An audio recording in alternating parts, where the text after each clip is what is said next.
Next question നോക്കുക. മോണോസൈക്ലിക് compounds. ഇവിടെ ഒരുപാട് കുട്ടികൾ അതേപോലെ തന്നെ പല ഓൺലൈൻ പേപ്പേഴ്സിലും മിസ്റ്റേക്സ് വരുത്തിയിട്ടുണ്ട്. എഗെയിൻ വളരെ റെപ്യൂട്ടഡ് ആയിട്ടുള്ള പല നാഷണൽ ഇൻസ്റ്റിറ്റ്യൂട്ട്സും ഈ ഒരു ക്വസ്റ്റ്യനിൽ ചെറിയൊരു എറർ വരുത്തിയിട്ടുണ്ട്. ആ എറർ എവിടെയാണ് വന്നത്, എന്തുകൊണ്ടാണ് വന്നത് എന്നുള്ളത് ഞാനൊന്ന് പറയാം. ഓക്കെ, അത് എസ്സിലാണ് ആ പ്രശ്നം വന്നിട്ടുള്ളത്. ഐ തിങ്ക് എസ്സിലാണെന്ന് നോക്കാം. നമുക്ക് ചെയ്തു വരുമ്പോൾ ഞാനത് ക്ലിയർ ചെയ്യാം. നോക്കൂ, ക്വസ്റ്റ്യൻ ഒന്ന് നിങ്ങൾ കൃത്യമായിട്ടൊന്ന് വായിക്കണേ. Monocyclic compounds PQRS are the major products formed in the reaction sequences given below. അപ്പോൾ നോക്കുക, ഇവിടെ ഫസ്റ്റ് നിങ്ങൾക്ക് ഈ റിയേജന്റ് തന്നു കഴിഞ്ഞാൽ തന്നെ മനസ്സിലാവും അത് Br2 in presence of red phosphorus and water. ഈ കോമ്പിനേഷൻ ഏത് റിയാക്ഷനാണ് നമ്മൾ പഠിച്ചിട്ടുണ്ട് അല്ലേ? Hell Volhard Zelinsky reaction, HVZ റിയാക്ഷനാണ്. നഗായി മെത്തേഡ് ആണെന്ന് തെറ്റിദ്ധരിക്കരുത്. നഗായി മെത്തേഡിൻ്റെ കേസിൽ എന്താ വരിക? ഇൻ പ്രസൻസ് ഓഫ് HI ആണ് വരിക, ഇൻ പ്രസൻസ് ഓഫ് HI. അപ്പോൾ ഇത് നഗായി മെത്തേഡ് അല്ല, നഗായി റിഡക്ഷൻ അല്ല, ഇതെന്താണ്? HVZ റിയാക്ഷനാണ്. അപ്പോൾ HVZ റിയാക്ഷനിലാണെങ്കിൽ നമുക്കറിയാം ആൽഫ പൊസിഷനിൽ ബ്രോമിൻ അല്ലെങ്കിൽ ഹാലൈഡിൻ്റെ അറ്റാച്ച്മെൻ്റ് ആണ് അവിടെ വരിക. സോ നമ്മൾ വളരെ സിമ്പിൾ ആയിട്ടുള്ള ഒരു റിയാക്ഷനാണ്.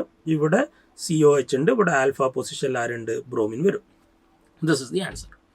ഇനി അടുത്ത നോക്കുക, ഇതെന്താ സംഗതി? ഇത് നിങ്ങൾ നോക്കുക, ഇവിടെ ബെൻസാൽഡിഹൈഡ് ആണ്, ഇവിടെ അസറ്റാൽഡിഹൈഡ് കൊടുത്തിട്ടുണ്ട്. സോ ഇതെന്താ ആക്ച്വലി? ഇത് ക്ലെയ്സൻ ഷ്മിഡിറ്റ് റിയാക്ഷൻ എന്ന് നമ്മൾ പറയുന്ന റിയാക്ഷനാണ്. ഇത് ഇവിടുന്ന് എന്താ സംഭവിക്കുക? ഇവിടെ ഒരു ബേസ് കൊടുത്തിട്ടുണ്ട് അല്ലേ, OH- കൊടുത്തിട്ടുണ്ട്.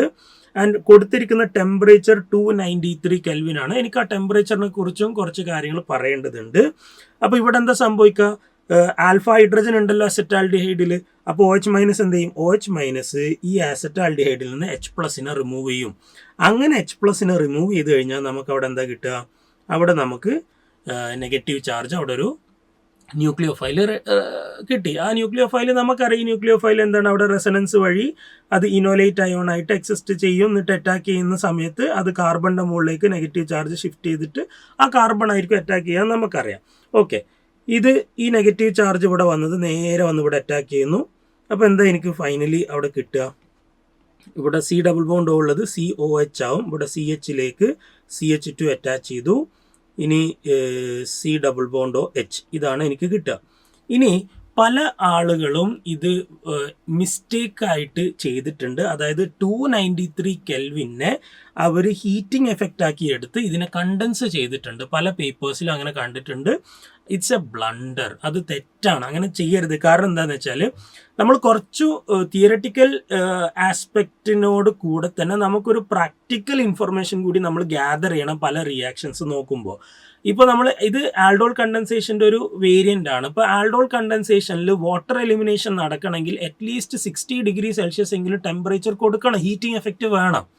293 Kelvin എന്ന് പറഞ്ഞു കഴിഞ്ഞാൽ 293 Kelvin എന്ന് പറഞ്ഞാൽ it is just 20 degree Celsius. നമ്മളൊരു റൂമിൽ AC ഇട്ട് വെച്ചാൽ ഉണ്ടാകുന്ന ടെമ്പറേച്ചറാണ്. അവിടെ എവിടെയാണ് ആൽഡോൾ കണ്ടൻസേഷൻ പോലുള്ള ഒരു റിയാക്ഷൻ? അതായത് കണ്ടൻസേഷൻ എങ്ങനെയാണ് നടക്കുക, വാട്ടർ എലിമിനേഷൻ എങ്ങനെ നടക്കും? It is not at all possible. അതുകൊണ്ട് അങ്ങനെ പല ആളുകളും അങ്ങനെ ഒരു സൊല്യൂഷൻ എഴുതി വെച്ചതായിട്ട് ഞാൻ കണ്ടിട്ടുണ്ട്. എൻ്റെ അഭിപ്രായ പ്രകാരം ആ solution that solution is wrong. ഇവിടെ ഇതാണ് അതിൻ്റെ ആൻസർ ആയിട്ട് വരേണ്ടത്. കാരണം പ്രാക്ടിക്കൽ അനാലിസിസ് കൂടി നമ്മൾ ഇത്തരത്തിലുള്ള ക്വസ്റ്റ്യനിൽ കൊണ്ടുവരണം. പ്രാക്ടിക്കലി അങ്ങനെ ഒരു കാര്യം നടക്കുന്നുണ്ടോ? ഇല്ല. 293 Kelvinൽ dehydration is not possible. Okay, next നോക്കുക. NaNH2 സ്ട്രോങ് ബേസ് ആണ്. ടെർമിനൽ ആൽക്കൈനിലെ ഹൈഡ്രജനെ റിമൂവ് ചെയ്യും. NH2- വന്നിട്ട് ഇവിടെ എന്താ സംഭവിക്കുക? NH2- വന്ന് ഇവിടുന്ന് ഹൈഡ്രജനെ റിമൂവ് ചെയ്യും. അപ്പോൾ നമുക്ക് ഇവിടെ ഒരു ന്യൂക്ലിയോഫൈൽ ആദ്യം കിട്ടും. This is also A very interesting question.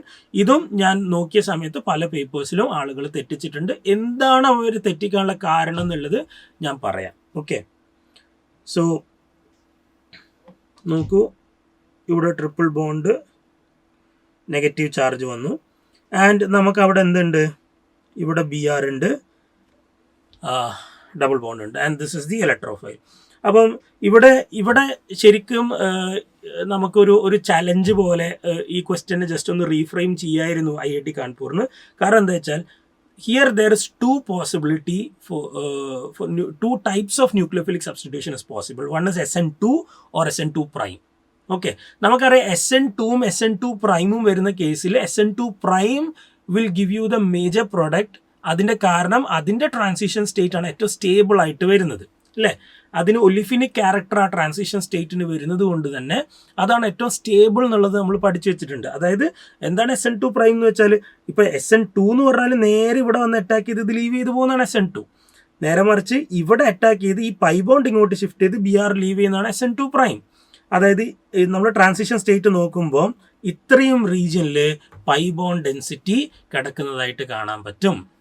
It is distributed pi bond density ആണ്. അതുകൊണ്ട് തന്നെ ആനിയോണിക് ക്യാരക്ടർ വളരെ കോൺസെൻട്രേറ്റഡ് അല്ല, അത് ഡിസ്പേഴ്സ്ഡ് ആണ്. അപ്പോൾ ആനിയോണിക് ക്യാരക്ടർ ഡിസ്പേഴ്സ്ഡ് ആയി നിൽക്കുന്ന ഒരു ട്രാൻസിഷൻ സ്റ്റേറ്റിൽ സ്റ്റെബിലിറ്റി കൂടുതലായിരിക്കും.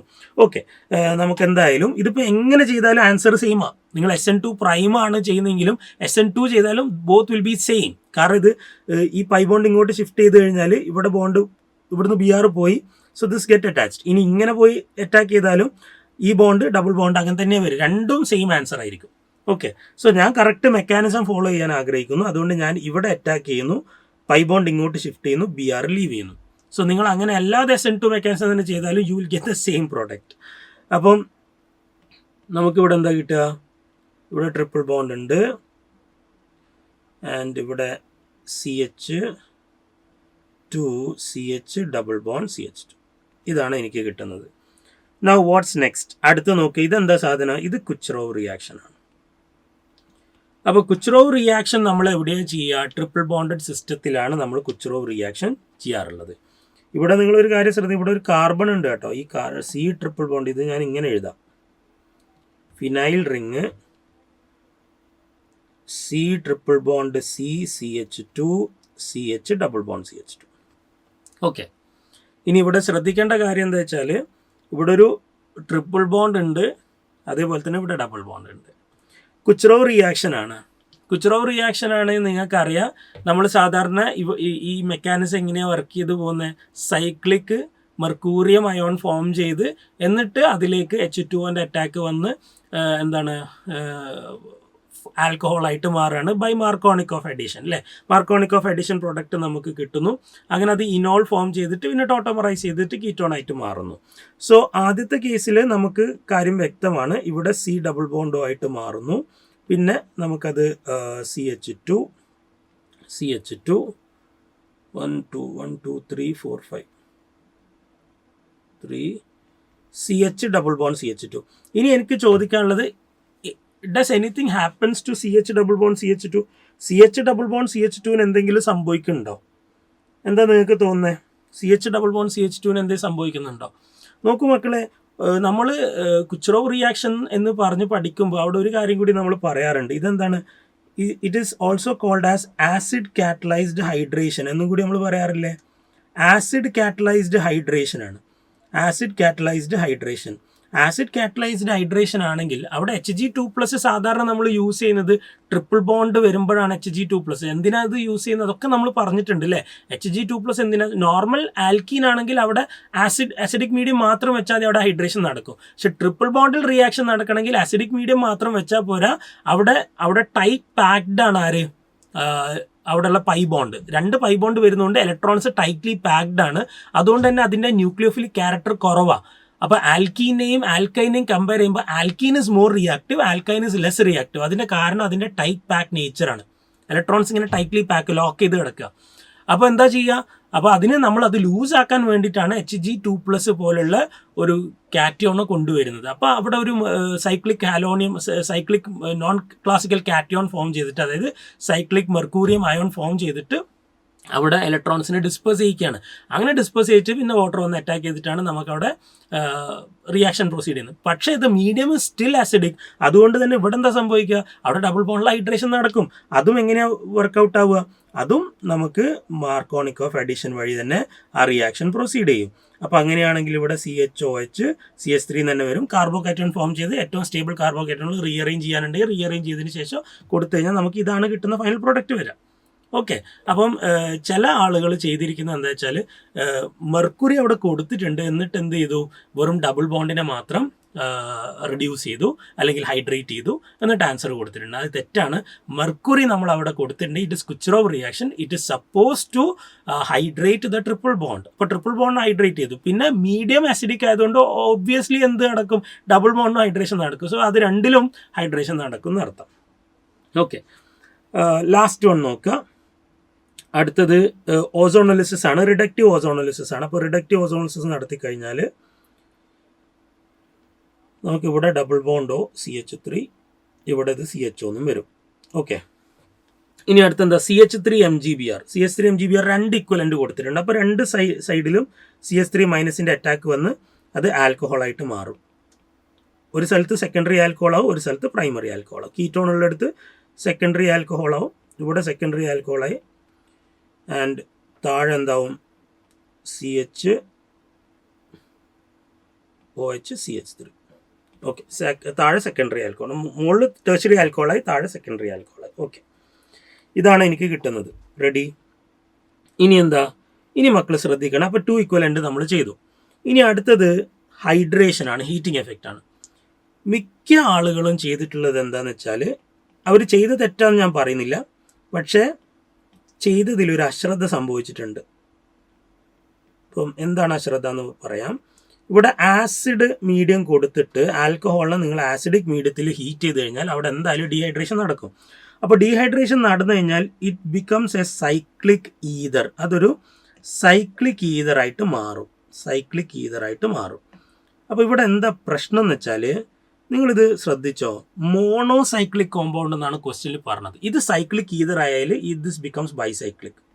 അപ്പോൾ ബൈസൈക്ലിക് ആവരുത്, അത് മോണോസൈക്ലിക് ആയിരിക്കണം എന്ന് പറഞ്ഞു കഴിഞ്ഞാൽ അവിടെ ഒരു ഈ വിധത്തിലുള്ളൊരു ഹൈഡ്രേഷൻ അവിടെ നടക്കില്ല എന്ന് മനസ്സിലാക്കുക. എന്നിട്ട് പകരം എന്താ നടക്കുക, അവിടെ ഈവൺ മെക്കാനിസം, നോർമൽ നടക്കുന്ന ആൽക്കഹോളിൽ നടക്കുന്ന ഈവൺ മെക്കാനിസം നിങ്ങൾ വർക്കൗട്ട് ചെയ്ത് അതിൻ്റെ ആൻസർ കണ്ടെത്തുക എന്നുള്ളതാണ്. അപ്പോൾ നമുക്ക് മോണോസൈക്ലിക് ആണെന്ന് കൃത്യമായിട്ട് ക്വസ്റ്റ്യനിൽ പറഞ്ഞതുകൊണ്ട് തന്നെ ഇവിടുന്ന് OHും ഇതിൻ്റെ ആൽഫ പൊസിഷനിൽ Hഉം റിമൂവ് ചെയ്ത് അവിടെ ഡബിൾ ബോണ്ട് വരും. ഇവിടുന്ന് OHും പിന്നെ അതിന് തൊട്ടടുത്തുള്ള കാർബൺ എവിടെയാ, മിസ്റ്റേക്ക് വന്നോ, CH, ഈ കാർബണിനും ഹൈഡ്രജനെ റിമൂവ് ചെയ്ത് കഴിഞ്ഞാൽ അവിടെയും ഡബിൾ ബോണ്ട് വരും.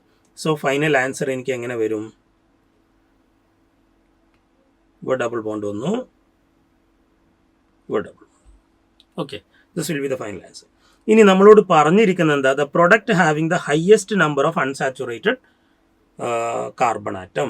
അപ്പോൾ ഇതിലൊക്കെ നോക്കിക്കഴിഞ്ഞാൽ ഇവിടെ 6, ഇവിടെ 6, സോറി ആദ്യത്തെ കേസ് ഇവിടെ ഒരു 6 എണ്ണം നമ്മൾ കാണുന്നുണ്ട്, ഇവിടെ ഒരു 6 എണ്ണം നമ്മൾ കാണുന്നുണ്ട്, ഇവിടെ ഒരു 6 എണ്ണം നമ്മൾ കാണുന്നുണ്ട്, ഇവിടെ 6, 7, 8, 9, 10 എണ്ണം നമ്മൾ കാണുന്നുണ്ട് അല്ലേ. അപ്പോൾ ഏറ്റവും കൂടുതൽ നമ്മൾ നോക്കിക്കഴിഞ്ഞാൽ ഇപ്പോൾ ഫങ്ഷണൽ ഗ്രൂപ്പ് നമ്മൾ കൺസിഡർ ചെയ്യാതെ വേണം എണ്ണ. ഈ ഫങ്ഷണൽ ഗ്രൂപ്പ് നമ്മൾ നോക്കേണ്ടതില്ല. അല്ലാതെ ഇത് 6, ഇവിടെ 6 എണ്ണേ ഉള്ളൂ. ഇവിടെ നോക്കുകയാണെങ്കിൽ അതിൻ്റെ ആൻസറാണത്. ഇവിടെ നോക്കുകയാണെങ്കിൽ അവിടെ 6 ഉള്ളൂ. ഇത് കൗണ്ട് ചെയ്യേണ്ടത് ഫങ്ഷണൽ ഗ്രൂപ്പാണ്. ഇവിടെ നോക്കുകയാണെങ്കിൽ ഇവിടെയും എന്താണ് 6 എണ്ണേ ഉള്ളൂ. സോ ഇവിടെ എത്ര എണ്ണം ഉണ്ട്, ഇത് 6, 7, 8, 9, 10 എണ്ണം വരുന്നുണ്ട്. So S is the answer. Okay അല്ലേ?